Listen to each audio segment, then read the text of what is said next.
Mtume kaambiwa swahaba wako anakuja msikitini na safleti anaiba viatu vya masahaba, na tunamjua. Mtume anauliza, lakini anakuja kuswali au kuiba? Anakuja kuswali. Mtume asema mwacheni, hiyo swala yake itamrekebisha. Sala ikisaliwa vilivyo itamkomeleza uovu wa kila aina. Akamtizama kwa jicho la rehema. Ni njaa inamsumbua, sala itamtengeneza. Introduction, nafikiri ushafahamu nikisema jicho la rehema nini namaanisha. Bwana Mtume Muhammad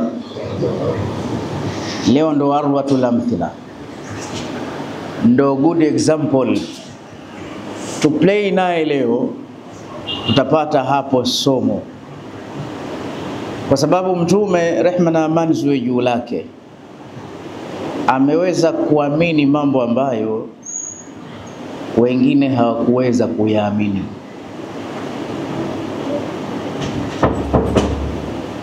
Lakini aliweza kuona vitu ambavyo watu wa kawaida walishindwa kuviona. Na mimi na wewe inatakiwa tuwe kama Mtume, tuone vitu ambavyo wengine wanashindwa kuviona.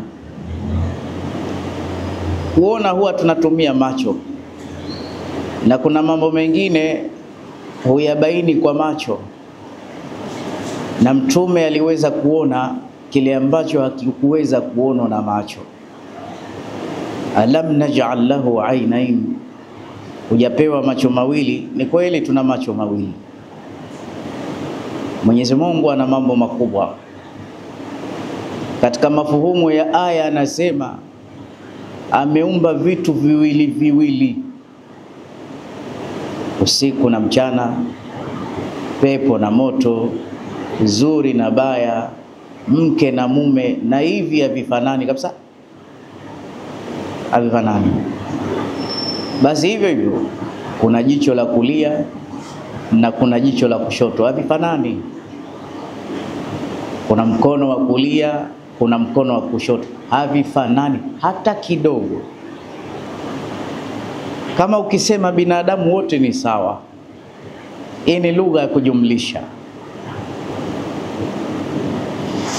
Lakini kuna mke na mume si sawa, hawafanani. Na kama wanafanana, unaonaje tukwambie unafanana na mwanamke? Angalia ugomvi wake. Na si kwamba mwanamke haridhiki vile alivyo, hata ukimwambia kama jike dume mshagombana. Utashi wa uumbaji wake Allah, fatabarakallahu ahsanul khaliqin, alivyokuwa fundi, kila aloumbwa anaridhika na hali yake na anajiproud. Kila mmoja anafurahi, afadhali bwana mimi nimekuwa mwanaume. Aisi wanaume tuna raha nyingi, lakini mwanamke asema mashaallah mimi ndo baby girl mwenyewe, mtoto wa kike, anafurahi wala hataki kuwa mwanaume. Hatufanani. Macho haya unavyoona, jicho la kuume ni muqaddara, Mwenyezi Mungu amelikadiria.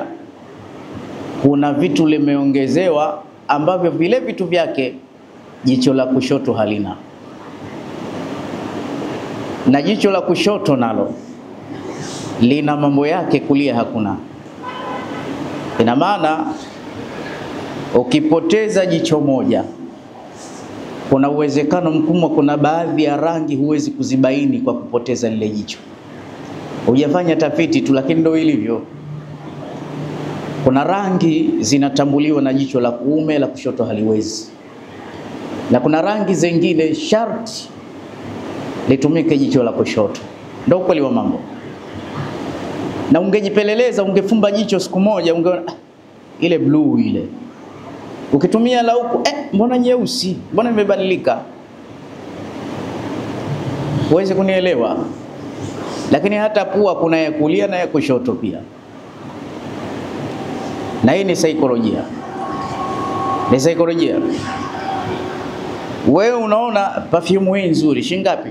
Unanusa, mara unapeleka huku, hujijui tu, lakini ni kwamba kama huko sijasikia vizuri, kuna pua inanusa manukato ya aina fulani.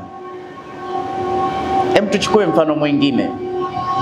Hivi wewe, mani alladhi arshadaka, ni nani alikusimamia kwamba bwana wewe uandike na mkono wa kulia? Nani alikuambia? Umeandika, wala hakuna mtoto andika na kulia, mwenyewe unaanza kufanya kulia, kwa sababu mkono wa kulia una kazi zake. Hivi sasa tuandikie message kwa mkono wa kushoto, kama utaona kama bata kapita.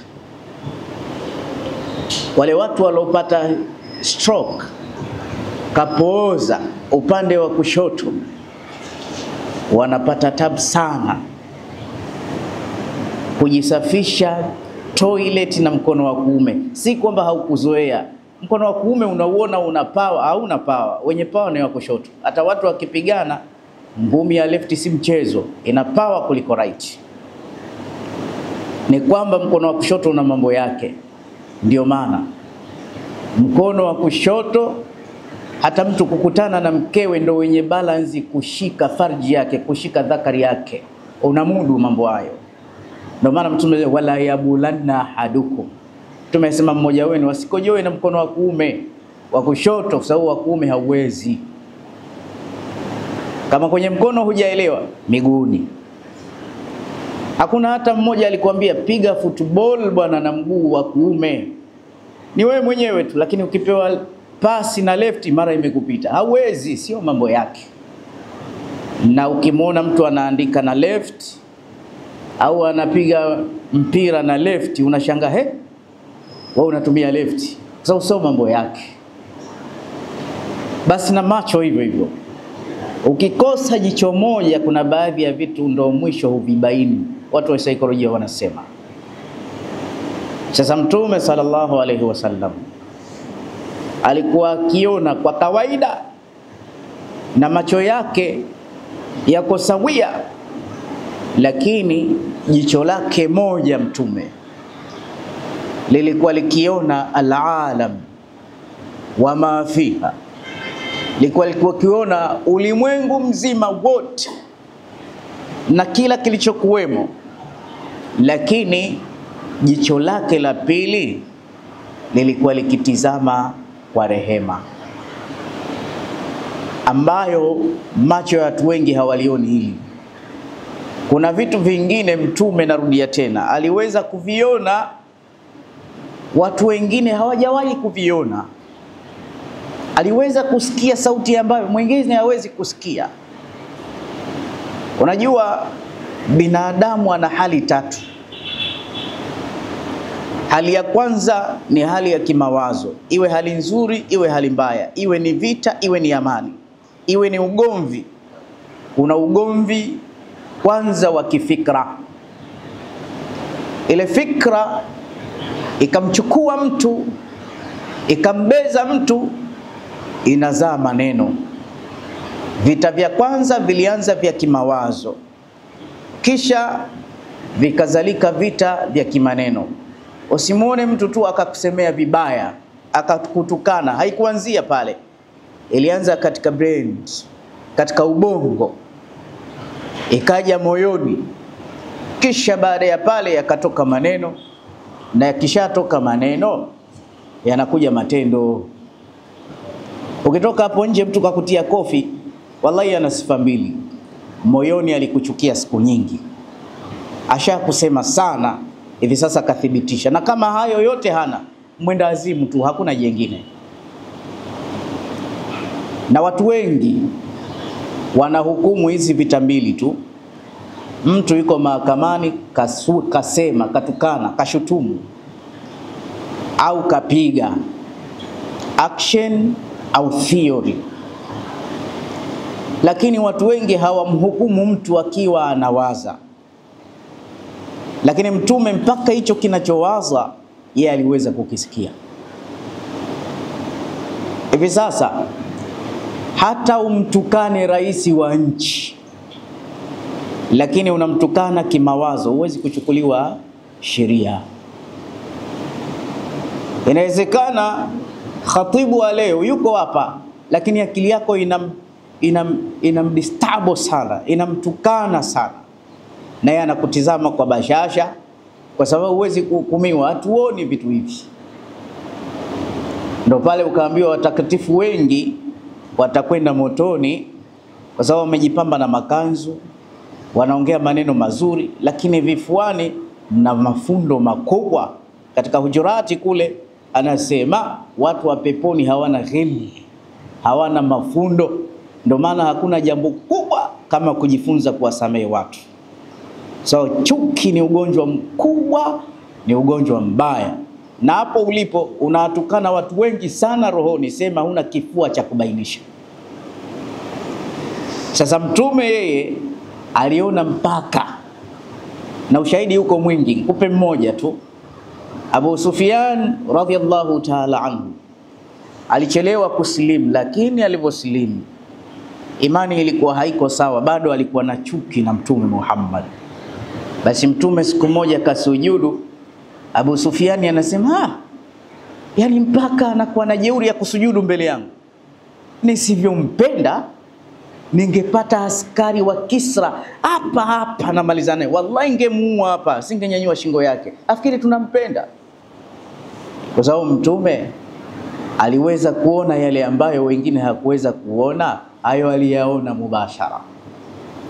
Alipoamka anatoa salamu, anampiga bega Abu Sufyan, ambia usipate taabu, idhan yukhzika Allah, kama unaendelea kunitukana kwenye moyo wako Mungu atakudhalilisha. Abu Sufyan akasema huyu mtu wa sampuli gani, anaingia mpaka katika mawazo ya watu. Mtume aliweza kuona vile vitu ambavyo watu wa kawaida hawakuweza kuona, na ndio maana tunasema fahuwa bashar la kalbashar, ni mtu lakini si kama mimi na wewe. Allah ndio maana hana hata kivuli. Wewe si una kivuli, Mtume hana kivuli, kwa sababu Mungu alimuondolea kivuli kwa sababu nyingi. Kivuli kinatembea, kinagusa majalala, heshima yake haihusu, kaondolewa kivuli.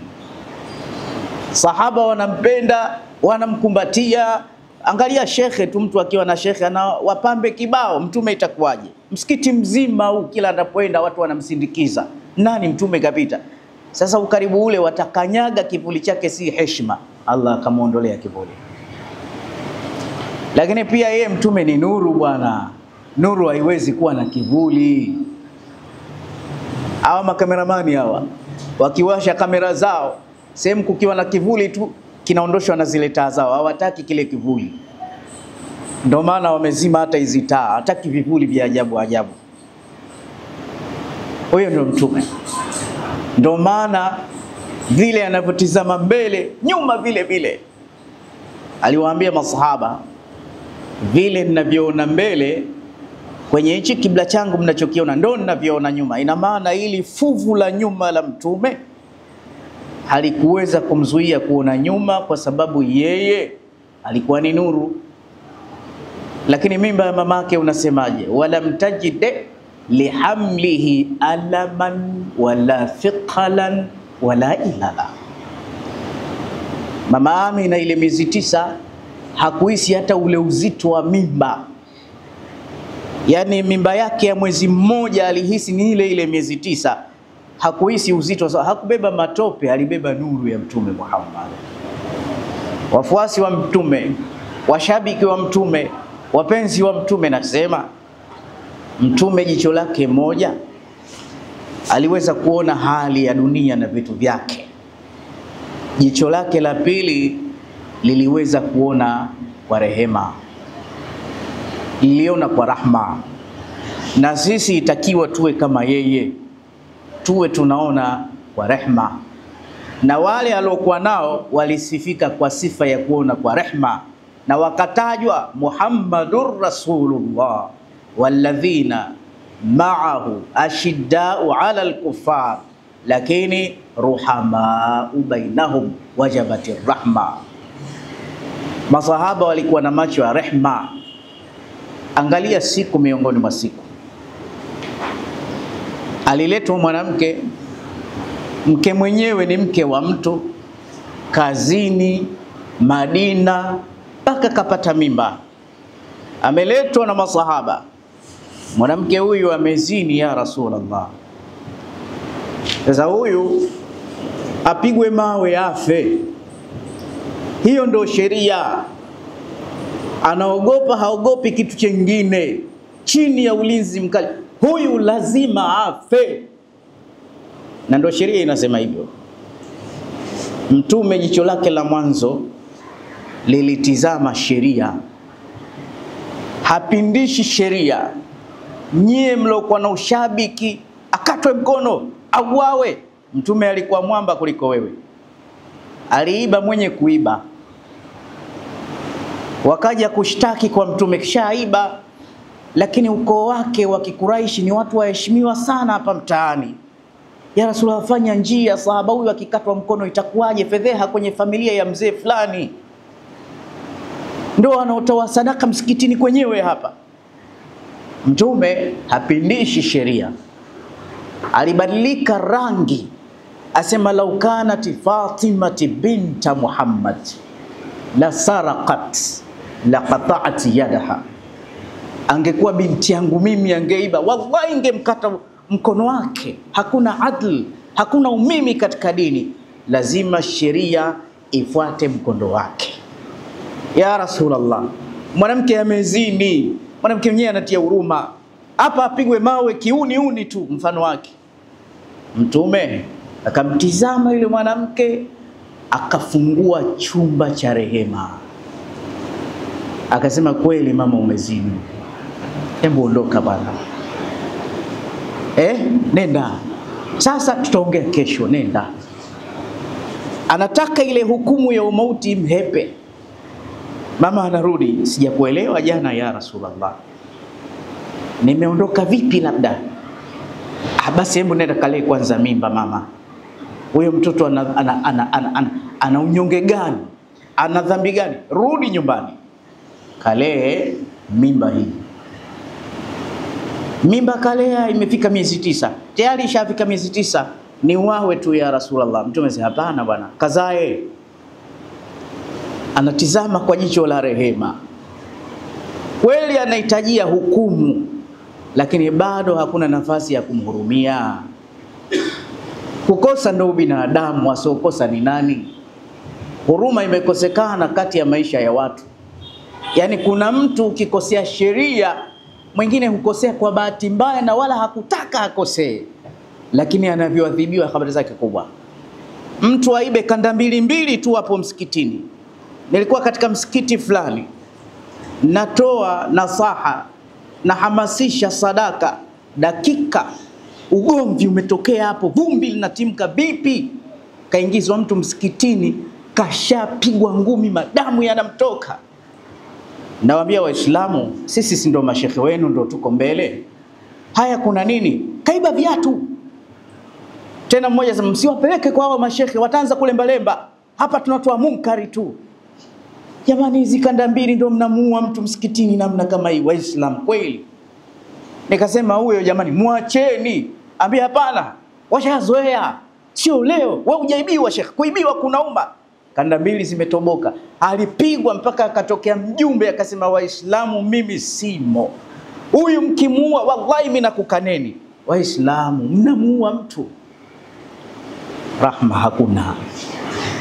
Mtume kaambiwa swahaba wako anakuja msikitini na safleti, anaiba viatu vya maswahaba na tunamjua. Mtume anauliza, lakini anakuja kuswali au kuiba? Anakuja kuswali. Mtume asema mwacheni, hiyo swala yake itamrekebisha hiyo. Sala ikisaliwa vilivyo itamkomeleza uovu wa kila aina. Akamtizama kwa jicho la rehema. Ni njaa inamsumbua, sala itamtengeneza. Mara nyingine Amir al-Mu'minin Umar kamkuta mtu kaiba, sasa atakiwa kuadhibiwa, na adhibiwe. As-sariqu was-sariqa faqta'u aydiyahuma jazaa'an bima kanu ya'malun. Allah anasema hivyo, mwizi mume mwizi mke kata mkono. Amir al-Mu'minin Umar akamchukua kijana Akamwambia, kwa nini hii tabia hii ya wizi wewe uiachi? Sasa mimi nitaka nikuadhibu, lakini napata rahma na kuonea huruma. Hebu nieleze. Anachimbua. Lakini bwana yule akaongea kiuenda azimu, ambia, ni kweli bora unisamehe Amir al-Mu'minin. Mwenyezi Mungu kanikadiria niwe mwizi. Kama sio kadari nisingeiba. Umar akamwambia, oho, unajibu hivyo, basi na mimi nimekadariwa leo lazima nikutie mbata. Qadari wa qadar. Lakini ilifikia hatua mwaka uchumi uliyumba Maka nzima, hali baya. Kiongozi Umar hapingani na Qur'ani, lakini kwa sababu fatwa zinabadilika kutokamana na wakati, akatangaza, kuanzia leo mwizi akiiba msimkate mkono. Hali iliyokuwepo itapelekea wenye subra ndogo wataiba tu, wekeni rahma mbele. Mwanamke anakuja, ya Rasulullah, mimba kubwa. Mtume akamwambia, mama, nenda kazae. Kaza, nishazaa jana, niuliwe. Mtume, we mama una nini? Kamlee basi huyo mtoto. Baadaye kachukuliwa juu na wasiokuwa na rehema, ashazini, yatasahaulika. Mtume akasema, basi haya, vaa nguo zako vizuri, usikae uchi, ingia kwenye shimo ili upate kuadhibiwa. Hata hajakaa vizuri, mwingine kaja na bonge la jiwe kampasua kichwa. Imani hiyo. Mtume akamwambia, vipi bwana wewe, mbona unamuua kikatili? Fa idha qataltum fa ahsinul qitla. Hata mtu akiuawa auawe vizuri, hata mnyama akichinjwa achinjwe kwa usahali, mtu aadhibiwe kwa mapenzi. Mimi nakuadhibu lakini mimi sipendi. Askari polisi, mimi nakukamata lakini sipendi kukamata watu, na kuadhibu sipendi kukupiga. Napata rahma lakini jirekebishe, tusikuadhibu. Ndani ya adhabu anaokupa unaona ndani yake pia kuna rahma, kuna utu. Wewe si mnyama, chumba cha rehema. Na haya ni maagizo. Mtume anasema, arrahimuna yarhamuhumur rahman, wenye huruma atahurumia Allah. Irham man fil ardh yarhamukum man fis sama. Wahurumieni wanaoishi duniani, mtapata rehema za wa mbinguni. Man la yarhamu la yurhamu. Asokuwa na huruma wallahi hahurumiwi. Kuna watu hawana huruma, wanawatesa wake zao. Hata yale mambo ya haki inaonekana kama mpaka walambwe miguu. Mtu anamwadabisha mke wake, sasa sikupi hela chakula, anamshindisha njaa. Kumbe huyo mwanamke ni haki yake. Maana ukimlisha mke wala hapaswi hata kukushukuru. Akikushukuru ni ihsani tu, huu ni wajibu wako. Mimi nahangaika kwa ajili yako, ni haki yake shekhi, wala si haki yako. Unamlisha na njaa, unampiga. Mara nyingine kweli kakukosea mke wako, kwa sababu tu umekosewa, huyu nampa talaka zote, lakini umesahau ana kitoto cha miezi miwili, ana vitoto vingine hata kuvaa vyenyewe haviwezi. Unashindwa kuingia chumba cha rehema kwamba basi mimi nitakalia watoto. Mbona wanawake wanaweza? Mimi hapa nilikuwa niondoke, huyu si mwanaume kamwe, angalau watoto wangu wakue. Anaishi kwa rehema ya wale watoto. Wewe ushasahau mpaka rahma ya watoto. Na wanaume wana idadi kubwa sana ya kuacha wanawake kwa sababu hakuna rahma. Ukiwa sio mtu wa huruma, na wewe kuna sehemu huhurumiwi kabisa, rehema ya Mungu inakuondoka. Shaba kapigwa mtu mwingine, jambazi imezunguka, unakungutwa nayo wewe, huku usika. Man la yarham la yurham. Sio hivyo tu, mahakamani kesi imekuja, upati hata mtu wa kukusaidia, funga. Utafikiri sijui umefanya jambo gani. Kila jambo wewe hupati rahma. Hata mpaka wakati wa kufa, sakarati yako itakuwa shida, huna rahma, unakufa vibaya. Man la yarham la yurham. Tena huna huruma hata na Waislamu wenzio. Tungejifunza kuwa na huruma, msikitini tusingekuwa na maskini hata mmoja, tungebebana. Lakini huruma imekosekana katika jamii yetu. Alopata na mambo yake tu, atamsaidia mtu kwa maslahi, lakini hakuna mlango wa rahma. Mwanamke yule anauliwa, Mtume anasikitika alivyopigwa kwa ukatili. Tunajua Mtume hamsalii mwenye madeni mpaka alipiwe madeni, lakini huyu Mtume kasimama anaongoza salatul janaza. Omar anasema, atusalli alaiha, unataka umswalishe. Waqad zanati, mzinifu mkubwa huyo. Mtume sema, Umar wewe, mimi naona huruma. Lau qismat buyutul Madina, kile kimasomaso chake kukubali kuuliwa si jambo dogo. Jiweke wewe sehemu ile ni zito, ingekuwa wewe pengine ungekimbia. Basi Allah naye kamhurumia, kampa thawabu nyingi, zingegaiwa kila nyumba ya Madina zisingeenea. Mtume siku anatolewa mbio pale Maka, wanataka kumuua, vijana wametumwa, kichwa cha Muhammad hayyun au mayitan, awe hai au amekufa, 100 tunaqa dawa hilo, viete 100 za zama hizo. Kamtafuteni kullu mursadin, kila kichochoro, wanaume wapo, panyarodi wapo, Muhammad atafutwe popote alipo. Anaondoka Mtume nchi yake, anaenda kuanzisha maisha sehemu hajawahi ishi. Anaiambia Maka, mimi nakuacha huku na kupenda. Kaondoka kinyemela usiku wa manane, kahamia Madina. Kiongozi mzima anaanza kufikiriwa, shamba lako litakuwa hili, tunakupa nyumba utaishi hapa. Nyumba yenyewe hakupewa, hiyo ndio ya sahaba wake. Sahaba anakaa juu ghorofani, Ayub al-Ansari Mtume yupo chini, kijumba tu. Anaishi huko, wasimwachie salama. Binti yake Zainab anamfuata, kapigwa mkuki kwenye mimba, kafa. Wakataifisha nyumba yake. Baadaye kwa nusra na msaada wa Allah, Mtume akapata power.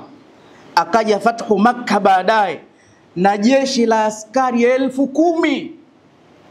Watu wa Makkah wenyewe wakaona hii shughuli ile, anaingia pale, la ilaha illa Allah wahda sadaka wa'ada wa nasra abda wa azza junda wa hazama al-ahzaba wahda. Celebrate leo, tunakomboa nchi hii. Ni fathu, ushindi mkubwa. Wana silaha, wana uchungu masahaba, mpaka baki kuna watu wengine hawajapigiwa washacheza. Saina Saad akaanza mkwara, anatembelea wale wazee wa Kikuraishi, mfikiri hatuwezi kukulipizeni, innal yawma wallahi yawma malhama. Siku ya leo wazee kitachimbika, ni siku ya kula nyama, yani tunakula mtu mmoja baada ya mwingine. Makuraishi wote pressure juu, wanatetemeka, tumekwisha. Muhammad yaachi mtu, wakifikiria madhila walomfanyia. Mtume akafuata na wale wazee wa Kikuraishi, akaambiwa, umekuja nasikia kumaliza leo watu wako. Mtume sema, nani kasema? Kijana wako Saad kasema leo ni siku ya nyama. Mtume asema, kadhaba Saad, amedanganya. Innal yawma yawmu marhama, leo ni siku ya kuhurumiwa. Ishtadhununa anni fa'ilun bikum, nyie mnafikiri mimi nitafanya nini? Idhhabu wa antum tulaqa, kila mmoja na uhuru jamani. Atakayeingia sehemu fulani muacheni. Sisi tunachotaka ni msikiti hapa, amani kwenda mbele. Mtume kawasamee watu wake ndani ya uhasimu, angeweza kufanya. Rehma ilimtembelea sana. Na kwa nini siwe hivyo? Wama arsalnaka illa rahmatan lil alamin. Wewe hukupelekwa isipokuwa uwe ni rehma. Na mwenyewe asema, innama bu'ithu rahma wala mub'athu la'anan. Mimi nimetumilizwa kwenu, mimi ni rehma, sio mtu wa kulaani, sio mtu wa kukatili, sio mtu wa kulipiza visasi. Mimi ni mtu wa rehma. Tena akasema, ana rahmatun muhdatun, mimi ni rehma, nimetumilizwa kwenu bure. Mpaka wanyama wanamfuata Mtume. Ngamia anataka rahma kwa Mtume, watu wangu wananipiga, wananibebesha mizigo hata siwezi, nashinda na kiu. Mtume anawaita, simtese ngamia, muogopeti Allah kuhusiana na huyu ngamia jamanini. Angalia mpaka wanyama. Mwingine kawinda paha wake, anaenda kumchinja. Yule pale alipokutana na Mtume, katoa sauti ya kibinadamu, ya Rasulullah, naenda kunyongwa leo na huyu bwana. Nimezaa kitoto changu jana akijala, nilikuwa naenda kula majani nipate maziwa, naomba ruhusa. Naona rahma na mwanangu, yeye hajui kukosa, nikamnyonyeshe tu, kisha nikishamnyonyesha nikija hapa huyu bwana akanichinje. Angalia, mnyama anaona rahma ya mwanae na anatafuta rahma kwa Mtume. Mtume anamwambia, bwana nakuwekea udhamini, mwachie huyu paa, Yule bwana akasema pagani mwenyewe anaongea, mimi hata kumla basi tena. Akapona kwa rehema ya Mtume. Kuna anayetisha kama malakul mauti. Huyo malakul mauti mwenyewe alishawahi kuona huruma mara moja kumtoa mtu roho, mara mbili. Anasema siku moja alitumwa baharini, kuna mama mjamzito yupo kwenye boti, amefikia saatul makhadha, ule muda wa kujifungua. Asema nikatumwa uzazi ukamuue. Mimi sikumuonea huruma kufa kwake, nilikuwa napega mahesabu, hichi kinachozaliwa kitaishi. Mwenyewe yuko peke yake kwenye boti, kitakuwaje? Yani malakul mauti anasema ni ile amri ya Allah. Lakini ingekuwa inafaa kushaurika, ningesema tumwache angalau ale mtoto wake. Nikaitoa roho ya yule mama, kitoto kile kipo kwenye boti, ile boti likapelekwa kwenye mawimbi. Basi akaja paa yule, kila siku anakinyonyesha kile kitoto, anakiachia, anakinyonyesha, kikaa kinakuwa vile. Nilijisikia huruma sana, anapata rahma. Wewe sio Israeli, kwa nini huna rahma? Huna huruma hata na wadogo zako, huna huruma na ndugu, mbaya wako ni ndugu, huna huruma katika jamii, huna huruma na Waislamu wenzio. Ukatili umekujaa, man la yarham la yurham. Asokuwa na huruma wallahi hatorehemewa. Allah mwenyewe ana huruma, Mtume ana huruma. Ndugu zangu, tuoneni kama vile alivyokuwa akiona Mtume Muhammad. Mtume alikuwa akiona kwa jicho la huruma. Kwa sababu ya jicho la huruma, tuishie wakati huu tuwahurumie na wenzetu ambao wanasali katika jua. Tunamwomba Allah tujalie kuwa wafuasi wa hakika wa Mtume Muhammad sallallahu alaihi wasallam. وقال عز من قائل عليم فإذا قرأت القرآن فاستعذ بالله من الشيطان الرجيم أعوذ بالله من الشيطان الرجيم وما أرسلناك إلا رحمة للعالمين. بارك الله لي ولكم بالقرآن العظيم ونفعني وإياكم بالآيات والذكر الحكيم. أقول قولي هذا واستغفر الله لي ولكم فاستغفروه إنه هو الغفور الرحيم وهو البر الكريم.